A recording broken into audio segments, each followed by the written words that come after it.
السلام علیکم ورحمۃ اللہ وبرکاتہ۔ اعوذ باللہ من الشیطان الرجیم، بسم اللہ الرحمن الرحیم۔ آج میں آپ لوگوں سے وضو کی سنتوں کے بارے میں بیان کروں گی۔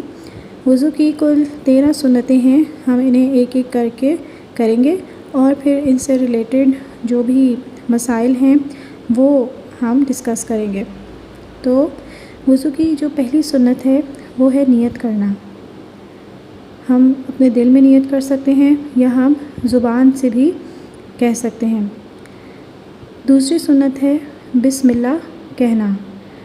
اگر ہم جو ہمارے باتھ روم نارملی ہیں، اٹیچڈ باتھ ہوتے ہیں، تو ہم ان میں ہیں تو پھر ہمیں تعوذ و تسمیہ یا بسم اللہ کہنے کی ضرورت نہیں، کیونکہ اس سے ہمیں گناہ ہی ملے گا۔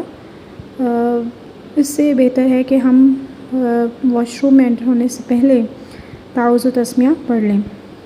تیسری سنت ہے گٹوں تک ہاتھ دھونا۔ چوتھی سنت ہے کلی کرنا۔ پانچویں سنت ہے ناک میں پانی ڈالنا۔ چھٹویں سنت ہے مسواک کرنا۔ ساتویں سارے سر کا مسح کرنا۔ آٹھویں ہر عضو کو 3 مرتبہ دھونا۔ نویں کانوں کا مسح کرنا۔ 10ویں ہاتھ اور پیروں کی انگلیوں کا خلال کرنا۔ 11ویں داڑھی کا خلال کرنا۔ 12ویں ترتیب سے وضو کرنا۔ اور 13ویں ہے پے در پے دھونا، یعنی ایک عضو خشک نہ ہونے پائے کہ دوسرا عضو دھو لے۔ تو ان 13 جو سنتیں ہیں ان کو آپ لوگوں کو یاد رکھوانا ہے۔ اس کے لیے ہم پہلی 6 پڑھتے ہیں، اس کو پھر ریپیٹ کریں گے اور اگلی جو 7 ہیں وہ ہم لوگ پڑھیں گے۔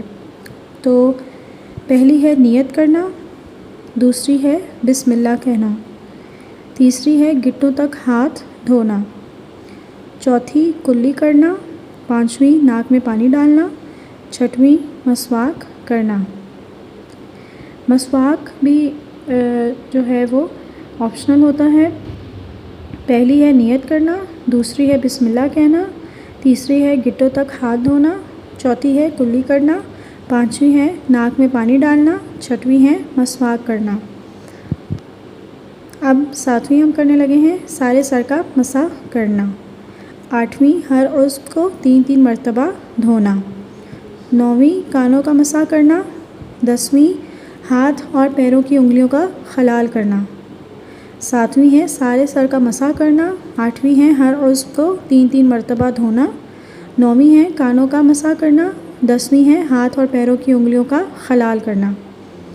11ویں ہے داڑھی کا خلال کرنا۔ 12ویں ہے ترتیب سے وضو کرنا۔ 13ویں ہے پے در پے دھونا، یعنی ایک عضو خشک نہ ہونے پائے کہ دوسرا دھو لے۔ 11ویں سنت آف کورس مردوں کے لیے ہے جنہوں نے داڑھی رکھی ہوئی ہوتی ہے، اور ترتیب سے وضو کرنا بھی ایک سنت ہے۔ اگر بے ترتیبی ہوتی ہے تو اس کا گناہ نہیں ہے، وضو ہو جائے گا، لیکن آپ سنت سے جو ہے وہ رہ جاؤ گے۔ اب کچھ مسائل ہیں اس کو ڈسکس کر لیتے ہیں۔ جو 4 عضو جن کا دھونا وضو میں فرض ہے، جو وضو کے فرائض ہیں وہ ہم کر چکے ہیں۔ اب وہ 4 عضو جن کا دھونا وضو میں فرض ہے دھل جائیں گے تو وضو ہو جائے گا، چاہے وضو کا قصد ہو یا نہ ہو۔ جیسے کوئی نہاتے وقت سارے بدن پر پانی بہا لے، مطلب آپ کی نیت بھی ہو نہ ہو لیکن وضو ہو جائے گا، ٹھیک ہے۔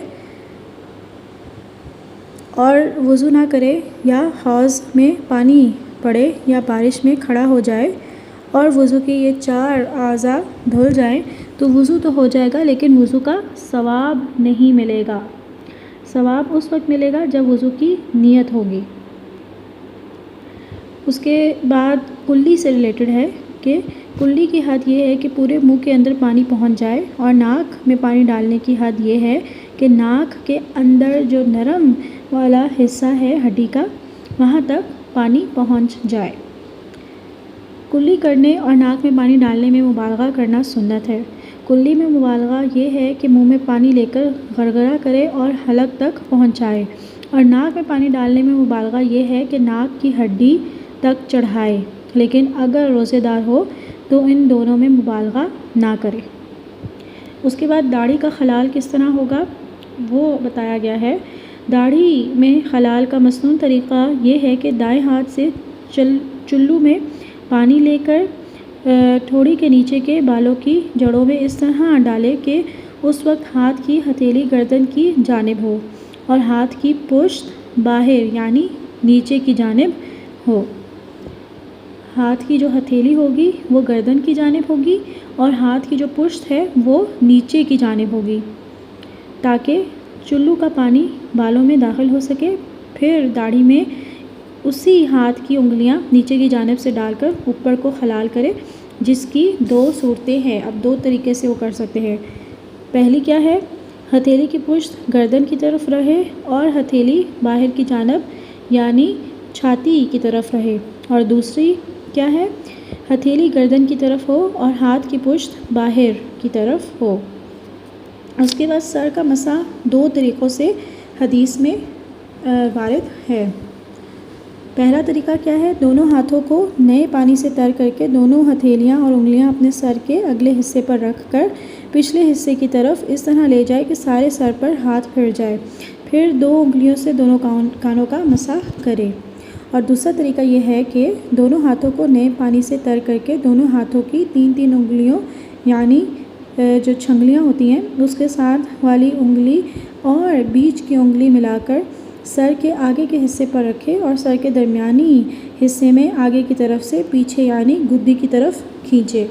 دونوں انگوٹھوں اور دونوں جو انگشت ہیں، انگشت شہادت اور دونوں ہتھیلیوں کو سر سے الگ اٹھا ہوا رکھے۔ اس کے بعد دونوں ہتھیلیوں کو گدی کی طرف سے وسط سر کے دونوں جانب رکھے اور گدی سے آگے کی طرف کو کھینچے تاکہ پورے سر کا مسح ہو جائے۔ پھر کانوں کا مسح کرے۔ کانوں کے اندر کا مسح دونوں انگشت شہادت کے سروں کے اندر کی طرف سے کرے اور کانوں کے باہر کا مسح دونوں انگوٹھوں کے اندر کی طرف سے کرے۔ انگلیوں کے بیچ میں پانی داخل ہو بھی جائے تب بھی دونوں ہاتھوں اور دونوں پاؤں کی سب انگلیوں میں خلال کرنا سنت ہے۔ دونوں ہاتھ کی انگلیوں میں خلال کے 2 طریقے ہیں۔ ایک ہاتھ کی انگلیاں دوسرے ہاتھ کی انگلیوں میں ڈالے جس طرح پنجہ کرتے ہیں، اور دوسرا طریقہ یہ ہے کہ ایک ہاتھ کی ہتھیلی دوسرے ہاتھ کی پشت پر رکھے اور اوپر کے ہاتھ کی انگلیاں نیچے کے ہاتھ کی انگلیوں میں ڈال کر کھینچے، پھر دوسرے ہاتھ کے ساتھ بھی ایسا ہی کرے۔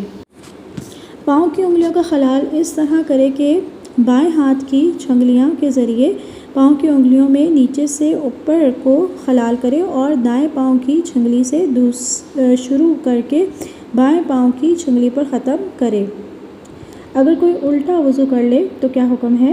اگر کوئی الٹا وضو کر لے کہ پہلے پاؤں دھو ڈالے، پھر مسح کرے، پھر دونوں ہاتھ دھوئے، پھر منہ دھو ڈالے یا اور کسی طرح الٹ پلٹ کر وضو کرے تب بھی وضو ہو جاتا ہے، لیکن سنت کے موافق نہیں ہوتا۔ اور آخری مسئلہ یہ ہے کہ ایک عضو کو دھو کر دوسرے عضو کے دھونے میں اتنی دیر نہ لگائے کہ پہلا عضو سوکھ گیا تب دوسرا عضو دھویا تو وضو تو ہو جائے گا، لیکن یہ بات سنت کے خلاف ہے۔ البتہ اگر گرمی یا ہوا کی تیزی کی وجہ سے دوسرا عضو عام رفتار سے دھونے سے پہلے پہلا عضو سوکھ جائے تو سنت کے مخالف نہ ہوگا۔ جزاک اللہ۔